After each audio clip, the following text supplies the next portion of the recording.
Hello மச்சான், என்ன மச்சான் வண்டி எங்க சுடுகாடு நட நிக்குது? மச்சான் நான் ஒருத்தரை கூப்பிட வந்திருக்கேன், கொஞ்சம் வண்டி மட்டும் பாத்துக்க, உடனே வந்துடுறேன். சரி சரி வாடா, பாத்துக்கிறேன் வாடா.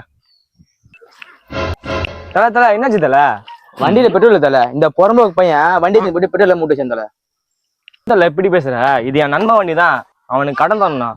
நான் பெட்ரோல் பிடிச்சி தரேன், நீ ஜாலியா இருத்தல. அதெல்லாம் வேணாம் தல, அதெல்லாம் நினைச்சுக்க போறது. அப்புறம் அவன் கிடைக்கிறான் மயிராண்டி. பாட்டில் தெரியுதல ஃபர்ஸ்ட்.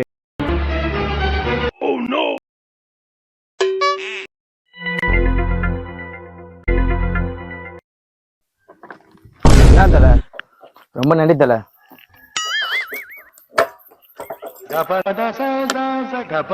ரொம்ப தேங்க்ஸ் தல. அதெல்லாம் ஒண்ணு தல, விடுதல. ஏய் மச்சி, என்னடா பண்ற? மச்சி பெட்ரோல்னு சொன்னா பத்தல, அதான் நம்ம வண்டில இருந்து பெட்ரோல் பிடிச்சி தந்தேன். டேய், அதுல பெட்ரோலுக்கு பதில் டீசல் அடிச்சிட்டாங்கடா. அதுக்கு தானே மெக்கானிக் கூட்டினதுக்கு போனேன். நிலைமையை சொல்ல முடியாது, நிலவுக்கு தற்கொலை கிடையாது.